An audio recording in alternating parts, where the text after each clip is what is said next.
তার সবচেয়ে বড় মানে অবাক করা দিক, তার সবচেয়ে মহান দিক, সবচেয়ে চমকপ্রদ দিক হচ্ছে মানুষ যেরকম করে অকাতরে প্রাণ দিল।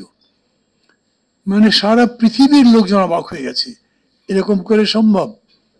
শেখ হাসিনা এয়ারফোর্সের চিফকে বললেন, আর্মি চিফকে বললেন, আমি ক্ষমতা ছাড়বো না, গুলি করতে থাকো। কত লোক মারা গেল সেটা আবার দেখার বিষয় নয়। কিন্তু এই প্রথম তার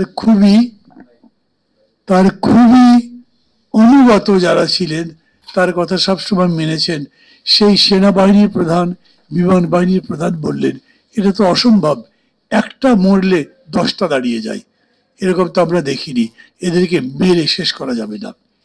ওই যে সাবাস বাংলাদেশ, পৃথিবী অবাক তাকিয়ে রয়, এরকম জ্বলে পুড়ে গুলি খেয়ে মরে সরকার, কিন্তু মাথা নোয়াবার নয়, নোয়ায়নি। এবং সেজন্যই শেষ পর্যন্ত তারা জয়লাভ করেছে। একবার ভাবেন, এই যে কিশোর হোক, রিক্সাওয়ালা হোক, মজুর হোক, যদিও আমি ঠিক গবেষণা নয় কিন্তু বিভিন্ন জায়গায় ঘুরে ঘুরে যেটা দেখেছি, জীবন দিয়েছে বেশি মেহনতি মানুষ, গরিব মানুষ। এরা জীবন দিল কিভাবে, কি তাগিদ থেকে?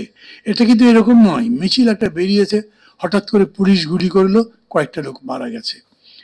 অতীতের আন্দোলনগুলো বেশিরভাগই এরকম হয়েছে যে মানুষ ঠিক জেনে বুঝে জীবন দিতে গেছে, এরকম নয়, তারা জানতো জীবন যেতে পারে তবু গেছে।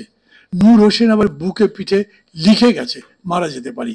আর এইবার যখন সামনে রীতিমতো অস্ত্র নিয়ে দাঁড়িয়ে আছে বাহিনীর লোকজন, পেছন থেকে কেউ বলেছে সামনে গেলে কিন্তু পুলিশ বা আর্মি বা অন্য কেউ, তখন এই কচি কিশোররা জবাব দিয়েছে, এগুলো ভুল কথা, সামনে বাংলাদেশ আর পেছনে পরাজয়। এটাই একটা বিস্ময়কর বিষয়। তার আকাঙ্ক্ষা তখন কি ছিল, যে জীবন